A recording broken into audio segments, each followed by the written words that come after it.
Good morning. Good morning. So welcome to ZAxis Learning. Ready?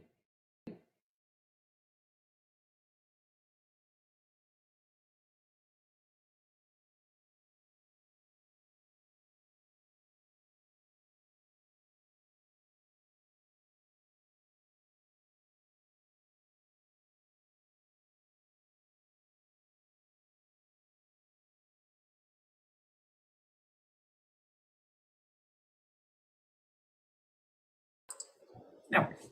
Video. And then the video is going to come right after this. Okay. So that'll work. So you'll just, I'll mute all this and then you will, Share the audio. turn it up. Yep. Okay. All right. So we'll try again. Welcome to ZAxis Learning. I'm going to introduce us after we do a little exercise. And so you'll get to watch a video and then we'll go from there and take the floor again. So as you can see, just a brief introduction. ZAxis Learning is just a thought that I had and created actually a concept that I implemented. So it's a proven concept on small populations of students. But the thought is, if supercomputers can accelerate machine learning in days, why is it that we can't accelerate student learning in weeks? And so my answer is you can. And we can accelerate them at rapid levels, actually. So this session is designed to provide for you a teacher or educator leader, the technique of how I went about doing that. And so first I'll just give you, we just have an engaging sort of focus point.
+30 years of service.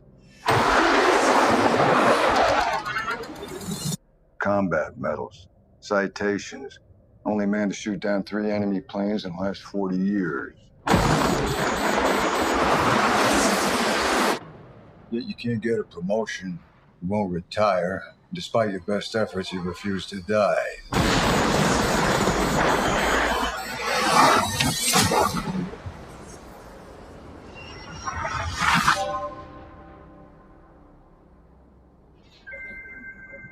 You should be at least a 2-star admiral by now. Yet here you are. Captain. Why is that? It's one of life's mysteries, sir.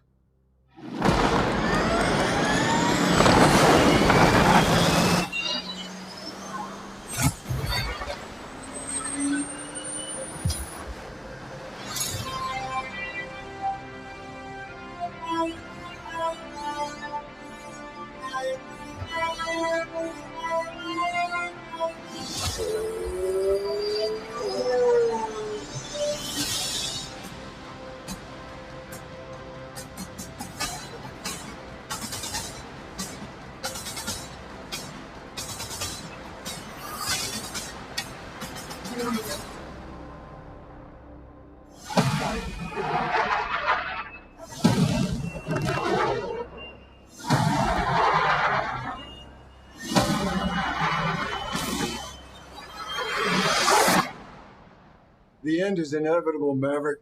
Your kind is headed for extinction. Maybe so, sir. But not today.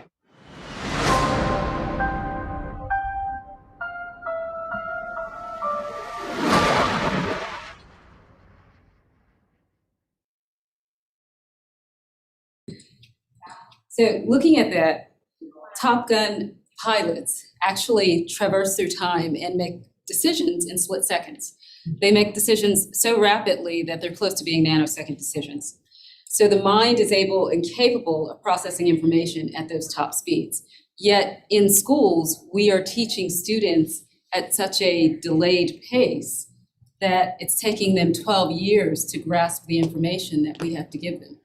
So in ZAxis Learning, the concept is to condense, just like you saw that speed coming together and having a jet take off. The concept is to condense the information that is seen in one at one time.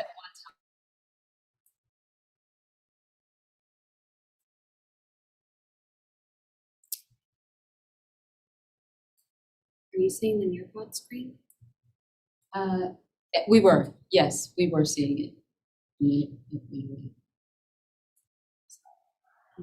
Okay, we're seeing it.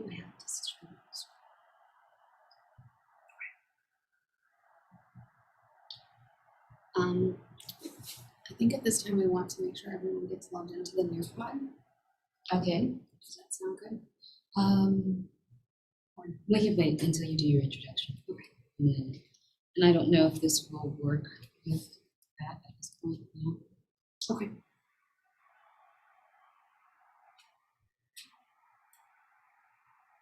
That's going on the screen. That's not the one I wanted to share. Okay. We good? Go next.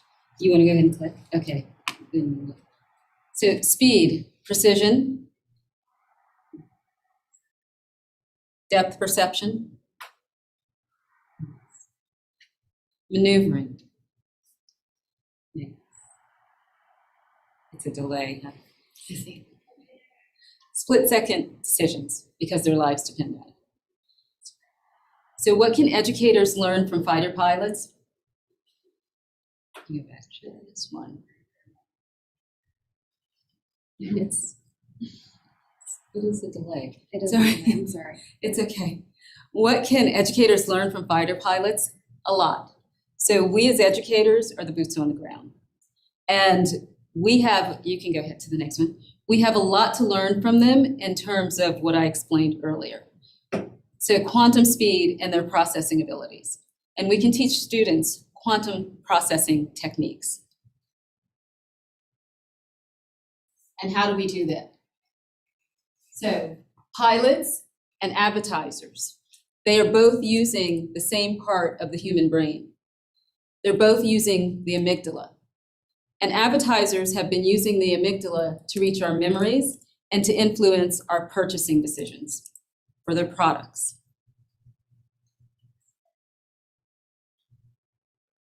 So there are 3 million educators, 3 million boots on the ground. Well, 2 legs, there's 6 million. So there are 6 million boots on the ground. And we are commissioned to teach our students. So we are basically given orders to teach our students.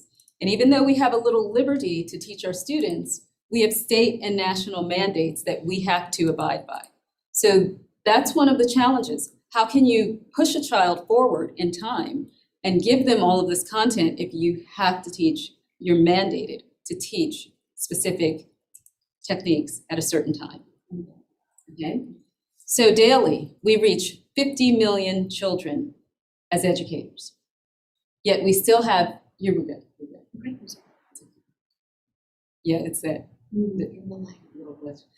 So we're basically given horse and buggy techniques while advertisers, jet pilots, and everybody else is passing us by. And we've been doing this year, decade, now centuries, basically the same technique through the hippocampus, reaching long-term memory by repetition and giving students morsels of information at a time. So we start them with the simple alphabet, A, B, C, D, and we build upon that. Instead of reading to them and immersing them in greater vocabulary and showing them how language is used and then breaking the language down. So we're also like a dial-up modem. And my goal is to help us to change to basically now we have Starlink. So we can get a little bit faster. But it's okay. Shall I want to go back? Yep, because it will delay. Take two. So what I wanted you to see with these statistics is that the dark blue is where the United States stands globally with top-ranking countries, with Western countries and other advanced countries. The dark blue is science, mathematics, and reading. And we're not even on the chart for mathematics. Science, we're the black bar over on this side, and reading, we're the black bar in the lighter blue area on this side.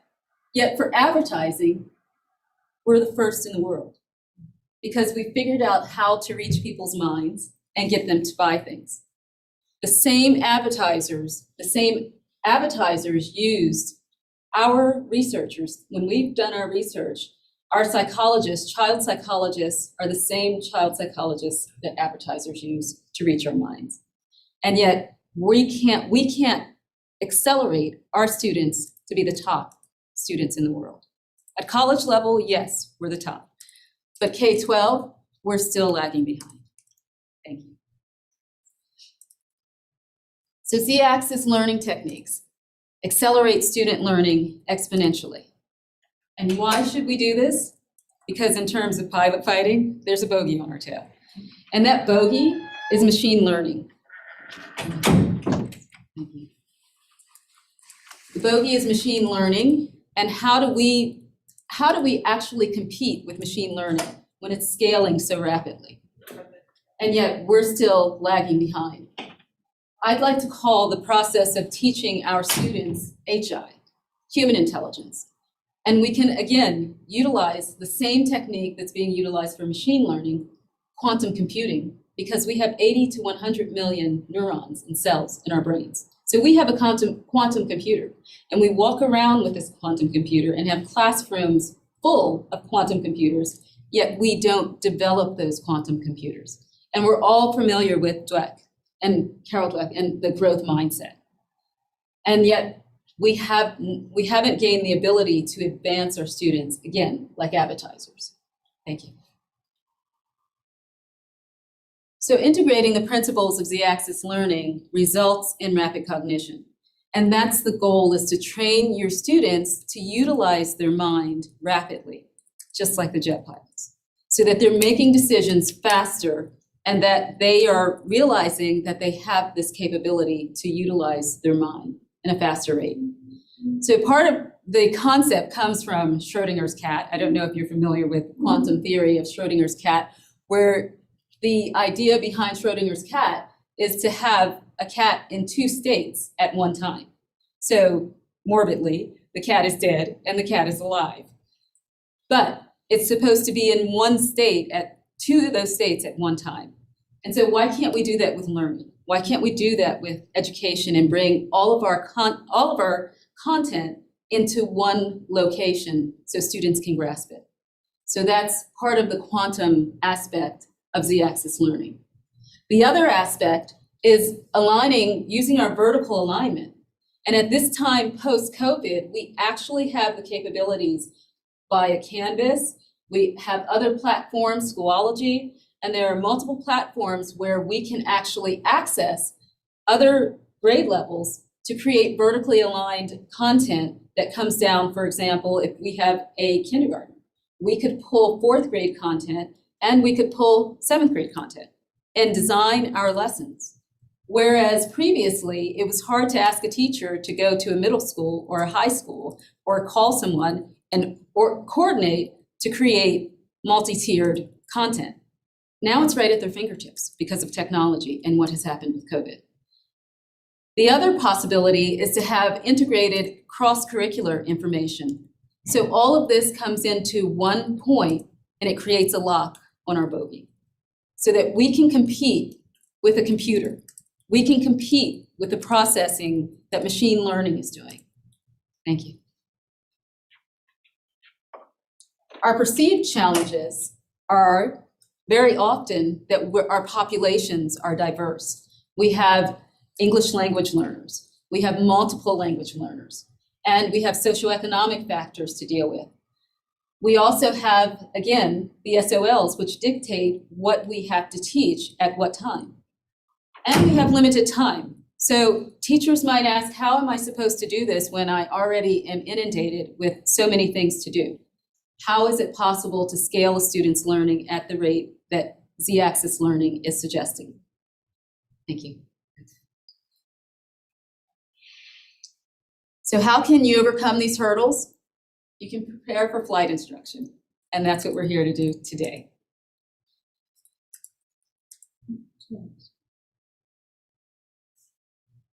So welcome again this morning. I'm Desiree Michael, and I'm the pilot, and my co-pilot is Allison Scott, and I will let you take it away from here. So I am Allison Scott, and I have been an educator. This is my 14th year in the public school system, K through 4. I also am a certified Nearpod educator, and I'm going to encourage you to please join our Nearpod if you have a computer or a device so that you can participate in the collaborative boards and activities. There's also a great feature, a note-taking feature, so that these slides will be dropped into your email inbox or your Dropbox or wherever you'd like to be. You just go to join.nearpod.com and type in this code and you will be added to our lesson. The code will be up at the top left. Also.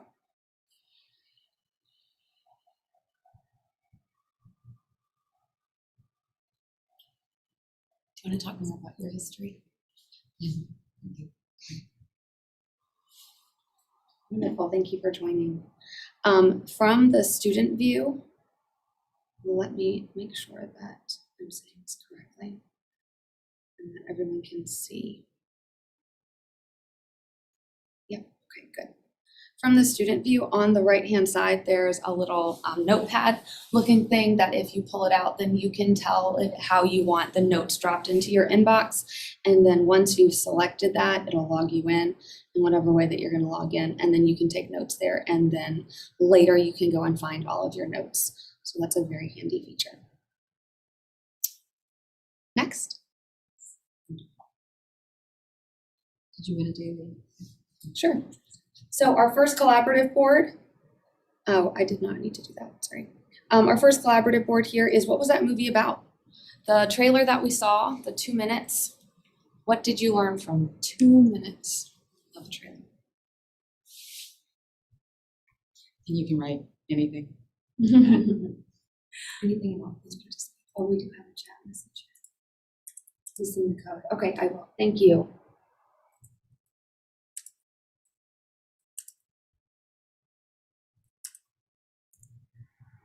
I hope that link came through. I'll type it also. You just go to join.nearpod.com and the code again is E2LA8.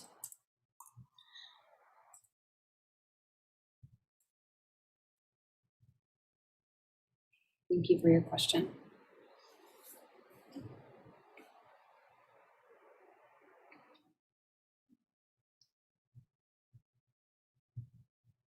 So Nathan, you're Nathan. Welcome, Nathan. Fighter pilot being brought into a role of instructor after previous movie depiction of him being a pilot. His experience makes him a great mentor. Awesome. I don't know if I was using exactly just the screen. Okay. Nav might be a dinosaur, but he still has a lot to teach. Right. Have either of you, you said you've seen the movie. Have you seen the movie? Well, not the new one yet. Okay, not the new I'm one. aware of the previous one. Okay, so you're aware of the previous one, so you have prior knowledge of the previous one, but you haven't seen the new one. That's awesome, because I was hoping you had. So the point there is that if we were capable of condensing a content lesson from 45 minutes to 2 minutes, it's a great possibility that the lesson would stick with the student longer than our 45-minute lessons. But I'll go into that more. We can get to the next one. Thank you for participating. Okay, so our next collaborative board is just a question of what is your role at school? What grades do you work with?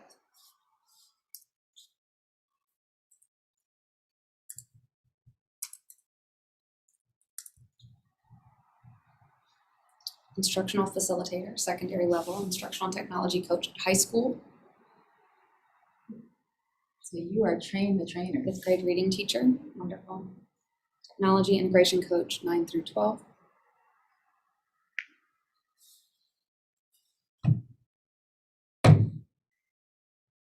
Good. So some classroom teachers and a lot of technology integration coaches. Okay. And then I believe this is finally 2021 versus 2019. From your experience, how does student learning of 2021 compare to that of 2019? Are you seeing struggles? Are you seeing achievement? So pre-COVID versus post-COVID. Yes, yeah. Or during COVID. Yeah, in person then versus in person now.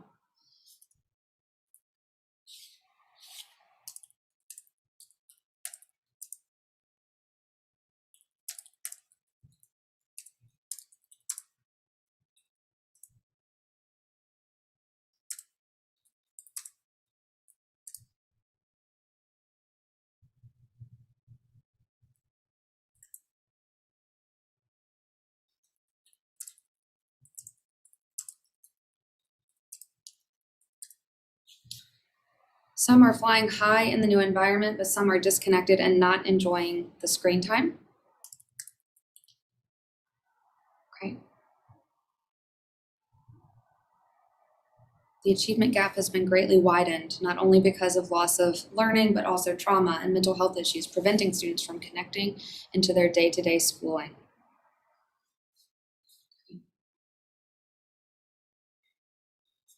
And you, Brenda? Yes.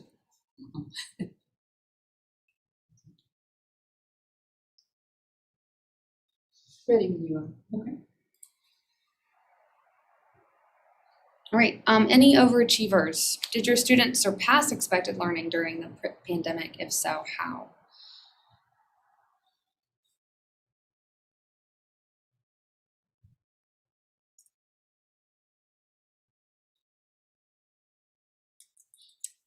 And we can flip that through once we finish, just to see if anyone else added anything. I will change for them too. I might move on this. I'm on this slide. Nice.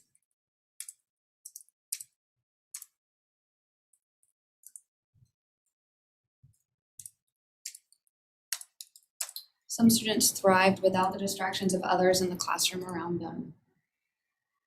I believe Sarah said she was a 5th grade reading teacher. Honestly, we saw it more in the arts as the students were intrinsically motivated to jump back in with vigor. Even our AP students are not there this year. Students with behavior issues and who were easily distracted by peers succeeded. Advanced. Yes. Okay. So how we planned this today, because we weren't sure of the numbers and who would show up and how this would go, we were thinking we would give the theory for the first session and then give like a workshop on how to do it in the second session, since we have a second session. And we can play it by ear to see, basically what your question answers are and go from there afterwards. So that's how we sort of scheduled it today, but we can, like I said, adjust it and play it by ear, okay?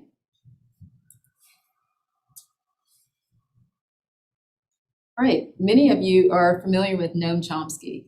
He is known for his contribution to linguistics. He's also an activist, so he could be known for that.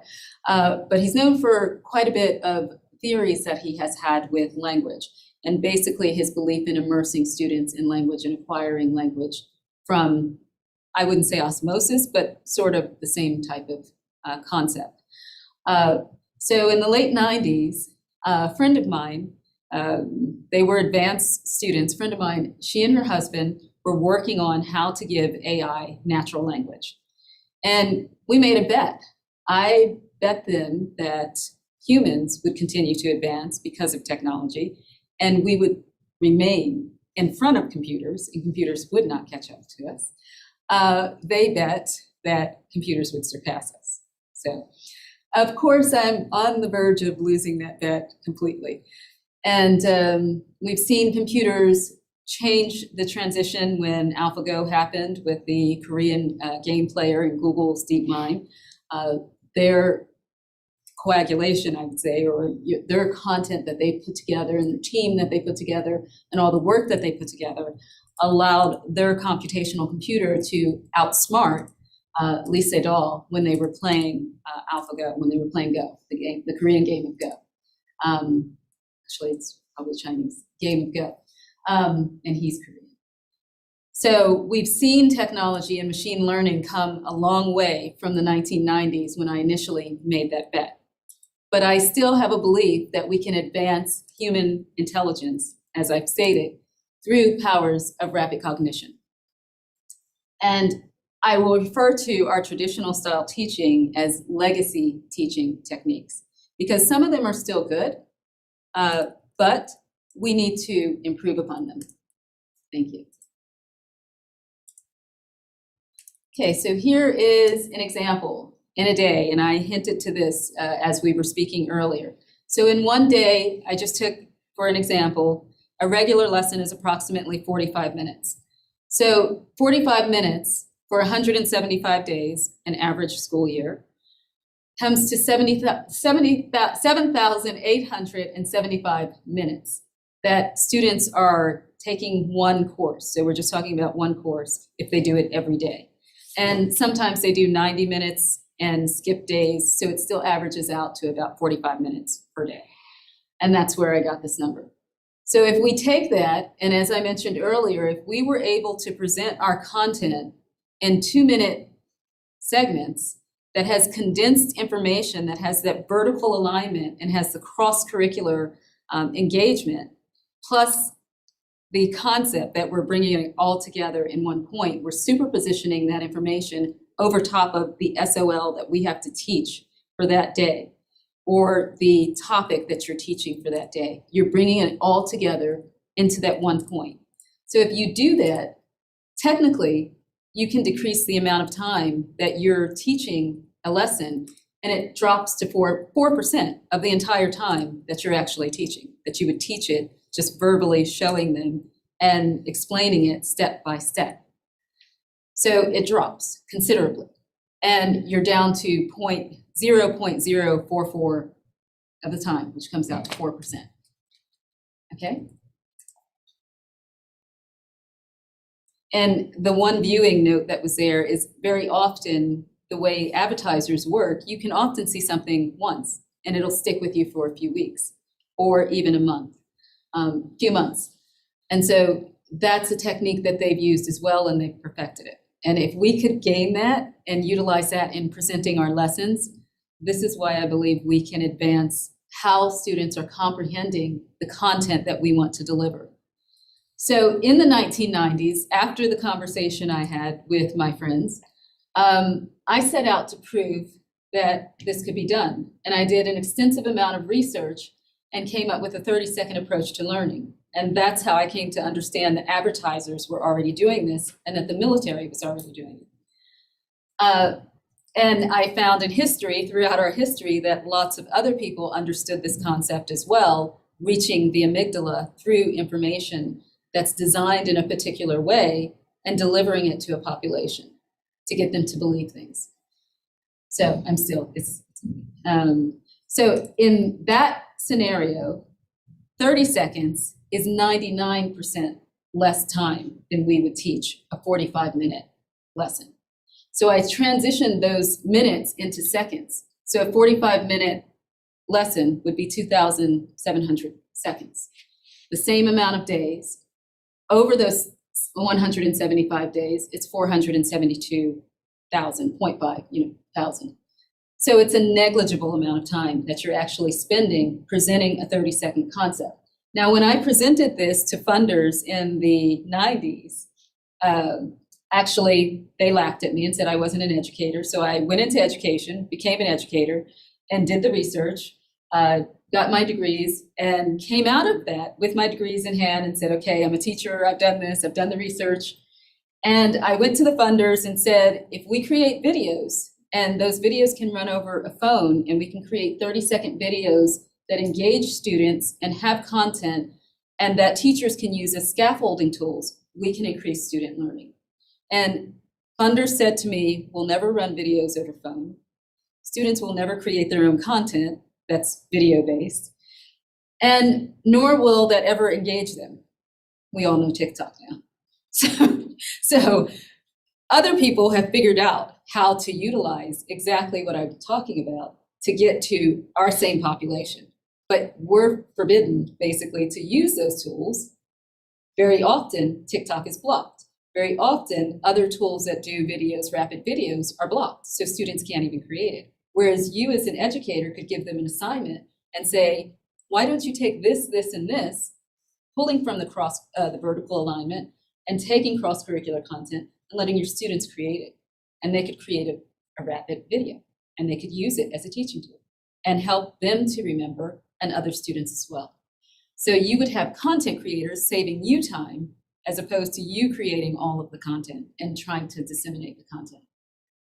Okay, so as you can see from 2007 and pitching that it was less than 1%, it averages out to 1% of your day presenting a 30-second video. And it should have more impact. Thank you. So we've got a small group, and I'll try to be a little bit brave, but I had this in here as a sing-along, and all of you look younger than me, so you probably won't guess which song it is.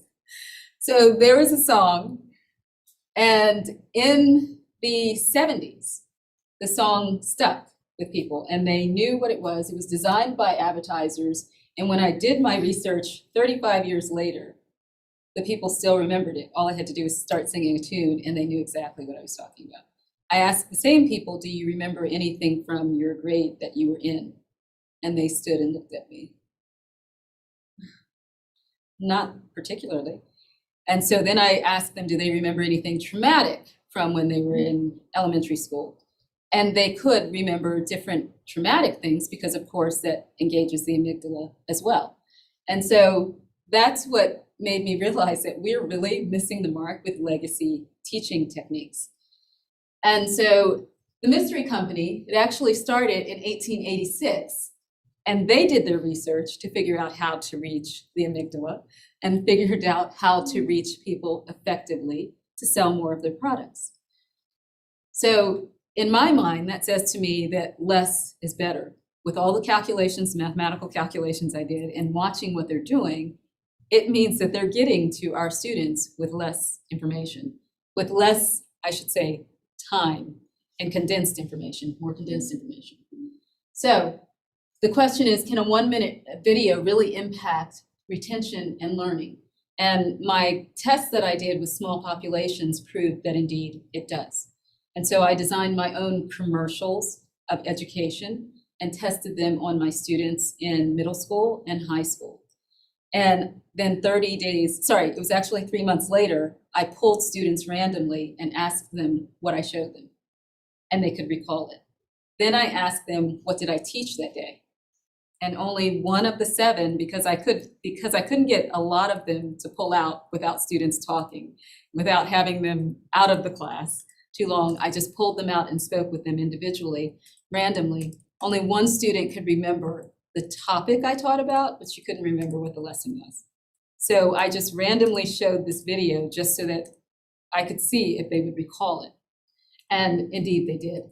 And it was educational. The actual video itself was educational. So I will see if you all know the song. I'd like to teach the world to sing in perfect harmony. I'd like to buy the world Buzz. Anyone in the chat? Okay, anyone in the chat got it? Let's see if we can find it. Is it called or, it's actually there. Yes, in the magical bag. So. So we'd like to buy the world a Coke. And if you Google it, it was one of their most catchy jingles. And it lasted, people still remember it who are my age. So Coca-Cola, the Coca-Cola company did research and continues to do research on how people grasp material and content so that they can continue to sell Cokes around the world. So of course they'd like to give the world a Coke so that they make more money. And critically, that was the key of why funders wouldn't fund them, because they felt that they couldn't monetize education and that they wouldn't make enough money from trying to teach kids more rapidly. So I would say with the proof of TikTok, there's possibly somebody who could prove them wrong. Okay. Thank you. Again, these are two of the child psychologists that advertisers have traditionally used to reach children, to reach adults as well. And when we are studying to become teachers, we often look at the work of Lev Vygotsky or Jean Piaget to influence how we design our legacy teaching. However, again, we have to use repetition very often to get our point across to students. Okay, and so currently, advertisers have gone from 60 seconds down to 5 seconds of advertising. So the Coke commercial that I was singing to you in the 70s, they used to use 1 minute for an advertisement. And now, if you pull up a YouTube video, it says it'll stop in 4 seconds. They figured out how to get into your minds and make you remember them in 5 seconds. And earlier I had 7 seconds up on the side because advertisers have calculated that our children, their attention span has gone down to 7 seconds. Now, when I started my research back in 1990, in the 90s, I had calculated that at 30 seconds. And that's why I came up with the 30-second approach to learning. By the time I pitched it in 2007, I saw that their attention span had gone down to about 20%, 20 to 15 seconds, 15 to 20 seconds. So advertisers are saying it's now down to 5, that they can get their attention. And they're successfully doing it. Okay, thank you. All right, Moore's Law. Some of you may not be familiar with technology. Moore's Law and Jensen Huang. Jensen Huang is the head of NVIDIA, and Moore was the co-founder of Intel. So if you have a computer, you can look anywhere on a computer and you've probably seen Intel. If you have a gaming console, or if you have any sort of high, rapidly processing computer, you've probably seen the monogram NVIDIA, the logo NVIDIA. So both of these gentlemen have made laws. So Moore's Law basically said that technology would advance, and I'll keep it in layman's terms, the processor of a computer would double its processing, its computing power every 2 years. And so that computers would become faster and faster. Wang, however, now says that he proved that he can do it in 25% faster, 25% more time, faster time than Moore's Law. So he's cut the amount of time that he can do it, increased the amount of speed, the course of time that it can be done over with his GPUs, his gaming processing units. And so I think this was 2018, they had said supercomputers were able to calculate 10,000 years of calculations in less than 4 minutes. So in order to get our students to a certain level of calculation, we're definitely going to have to work on how to teach them how to process information and not to be fearful that they've received like a vast content, a vast collection of information. Because very often I have listened to teachers say, well, that child's too young to learn that, but they really aren't. We just have decided that they're too young to learn it. And if computer technologists decided that computers were too fragile to make them go that fast, or they overheat. So we're just not going to invent a new one. They've reiterated, and they reiterate and reiterate and reiterate until they reach the scale that they want. And they've outpassed us. And at this point, the singularity, which is the theory that computers and man will become one, and computers will surpass basically humans and instruct us what to do, it's pretty close on our tail. And that's why I said the bogey's on our tail. So, go ahead. Thanks. All right, so there are 4 critical success factors, 4 critical pillars that I have that make it simple to remember what to do with ZAxis Learning. And it's basically an operating model that any management organization uses. Management organizations look at their assets, they look at their people, and they look at the process. And so I've kind of taken those particular models to see how we can improve legacy learning.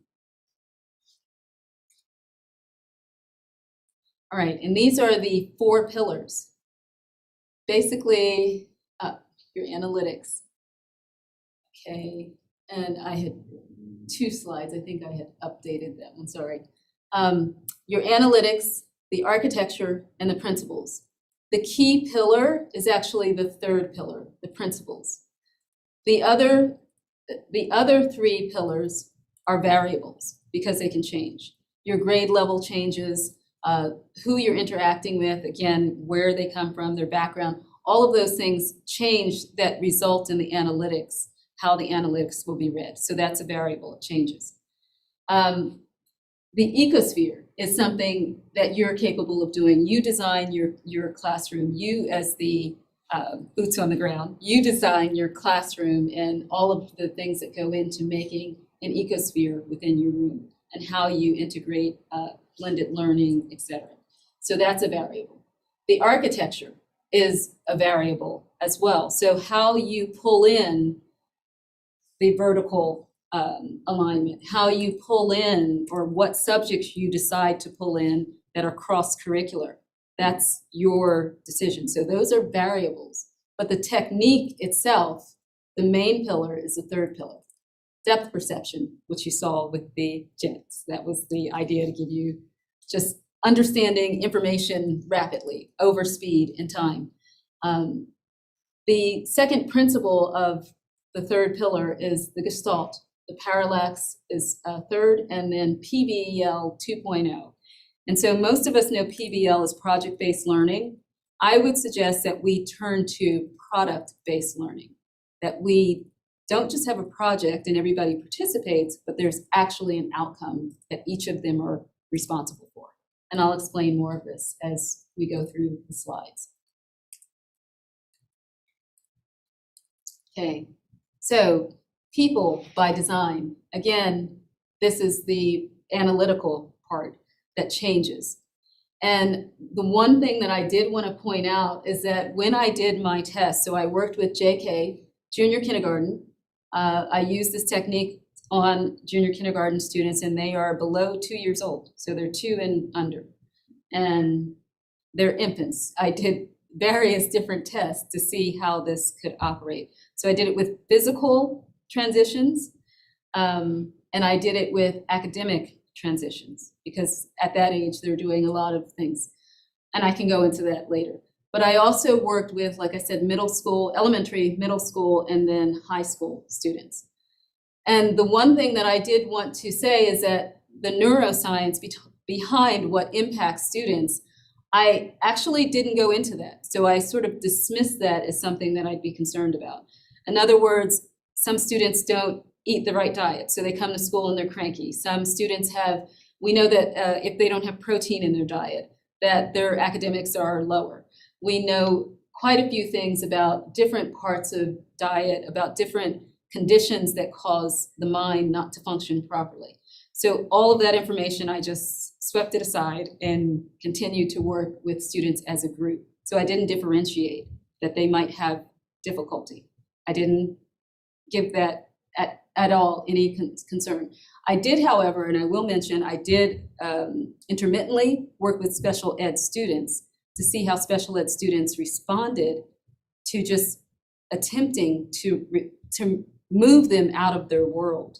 I observed them and how they interacted in their own space, and I attempted to sort of rotate them out of that world and move them out of their environment to see how they react to giving them information in different environments. But there are limits there as well. So I didn't work with special ed students that long, but I did want to mention that I did work with them intermittently. Okay. Okay, again, this one is variable. Your room design. So you become a conductor when you're creating this. And when I create my room, I set it up like a conductor has an orchestra in front of him. How you might have the percussions and you might have the string section. I create sections in front of me in a U shape, and I create groups. So I have students count off and I make them shift groups. So they're not going to be with that group for more than a week, because what happens is that they get used to someone else's mind doing the work and they might not participate. So they have to keep rotating. So your orchestra, basically, they get to play different instruments and they get to work with different people. But it's a rotating setup. And so that's why it's a variable, because that might not work for you. So if you're implementing different things, you have to see what works for you. But this design worked for me, and it's worked well for me. We can go to the next one. Thank you. All right. So in breaking that design down, again, you become the design engineer of your room. And the ergonomics, everything that you want to create, you're going to do that. And as I mentioned before, technology, the way we have it now, allows you to transform your room. And I actually brought a 3D, a VR headset, but I won't worry you all to get it out now. So you can transform your room with technology so rapidly at this point, having access to three-dimensional locations that are not near us and having access to three-dimensional worlds. So that's one way that you can also transform your room if your school has a grant or you have the money to purchase those VR headsets. Another thing that I might recommend, and welcome, another thing that I might recommend is that you look for partnerships, because there are a lot of companies who are looking for projects to do and might sponsor you to try something like this, to utilize their technologies. Okay, so the other is, being a design engineer. Again, you're going to design that content, how you want that content to come into that one bullseye focus point. Then the processing speed is the reason why I set them up, like I said, like an orchestra, is so that they learn how to utilize a hive mind, because we know that that's where the way work environments are changing. It's not just you sit behind a desk by yourself, even though there are jobs like that, but there's a lot of communication, collaboration, and so I try to get the students to understand that they're not in my classroom to be quiet and just sit and listen to me disseminate information, but they're in my classroom to utilize their brain so that they can start understanding that processing power, and that they are processors and that they have an input and they have an output. So that's why, again, these are variables that you basically as a design engineer will determine how you want them. Okay, coding your content. So one way that I saw was really effective is, for instance, if you're teaching the alphabet, is to code it and get students used to understanding mathematics and almost everything they do. All of our alphabet have an associated number with them. So multiple language learners or alternate language learners, if they just speak one other language, they grasp the English language quicker if you associate it with a number, because you can spell cat with a number, so they can remember the number sequence. And that helps to make learning more rapid as well. So there are ways of layering that information and doing that cross-curricular integration that help the students that I said I didn't distinguish between. I just made the content so that they'd be able to grasp it as well. Okay.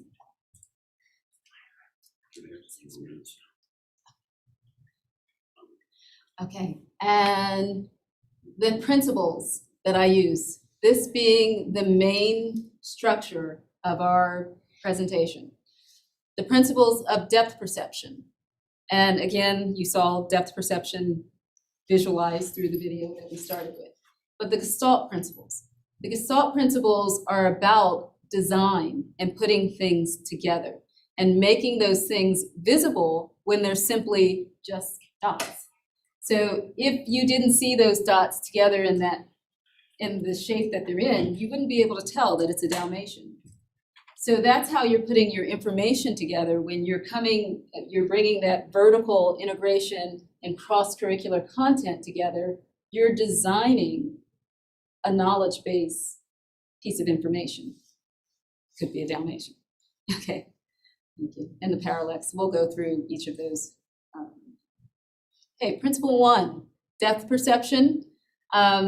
If you can see the shadow of the eagle, and again, the shadow of Schrodinger's cat, the symbol of the cat, Schrodinger's cat, the eagle is what I use with the students, the children who were smaller, and an infant. So what I realized when doctors said infants can't see is that they can see. They just don't have a concept of depth because they've been in a womb. So when they come out, they're looking at things and they look like that back wall is right here because they have no depth perception. So what I did with an infant, mine, I literally had learned previously how eagles fly, come back to their nest, and when their young ones are old enough, they drop them and then they dive down after them and catch them and bring them back up. Because there is no way for a bird to understand that that vast space out there has depth to it unless they go through it. So I took my child and I literally put him at the edge of everything that went down to teach him depth perception. And we as Westerners tend to walk with our babies, their eyes are that way. So they have no focal point of where we're going. So I put a focal point on the wall and trained him each day. I walked to the focal point and walked back. So by the time he was 8 months, he was terrorizing the house, and 9 months he was running around and he could barely walk because his legs hadn't developed. But the other two, he never fell off of anything. And the other two children who I didn't do that with, they fell off of the beds. And I did not put them at the bed. I will do that. I did not put them at the edge to see if they did. They were older, but they all fell off of the bed. So I realized that children can indeed see. So we have to teach them that depth perception. And that's the same thing I did with content, was to give that content depth.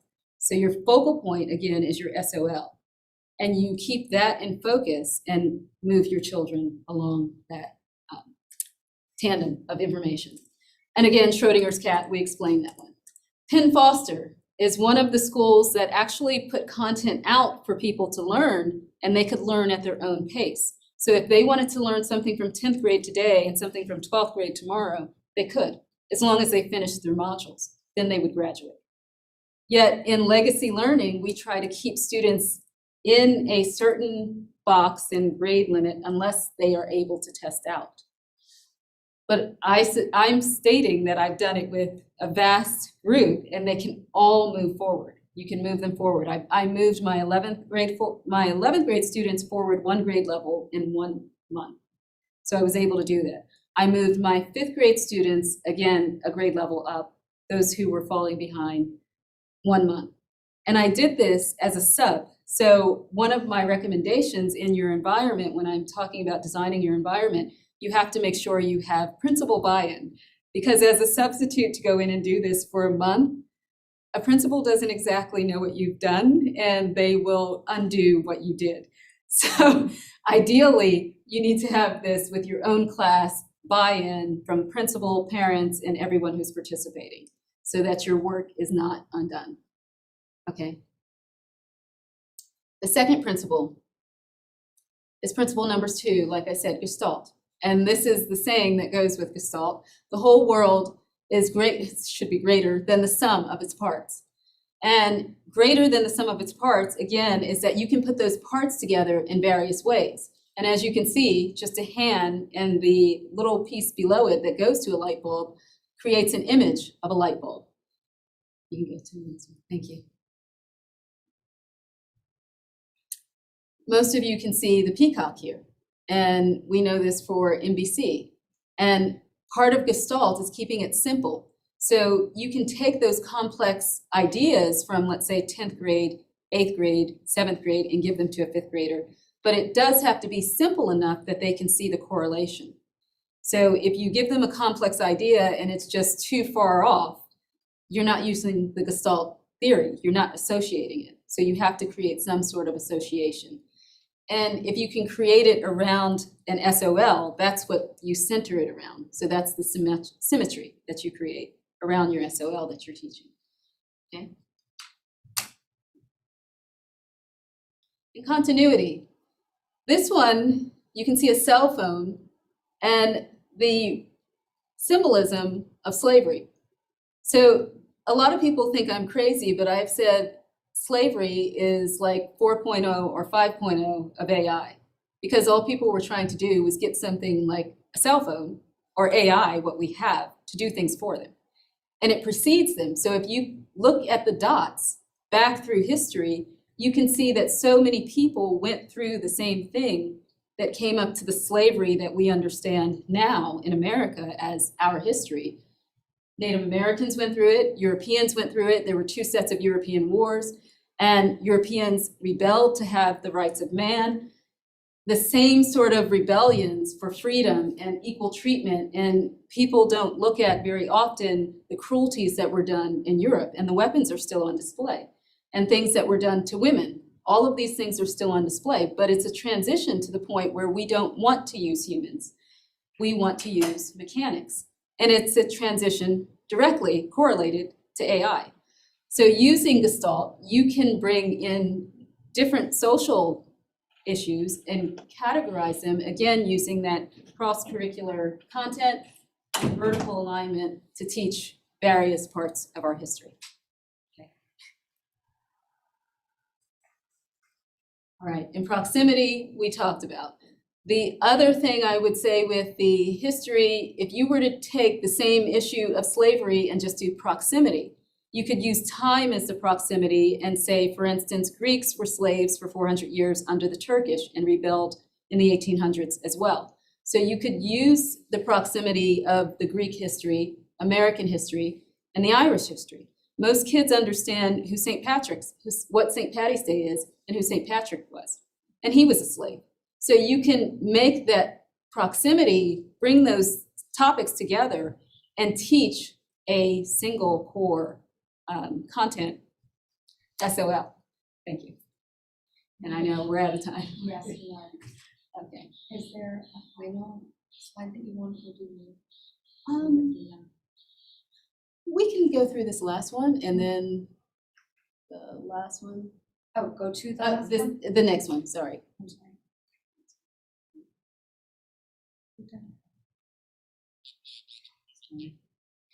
You have to get the room ready, right? Okay, yes.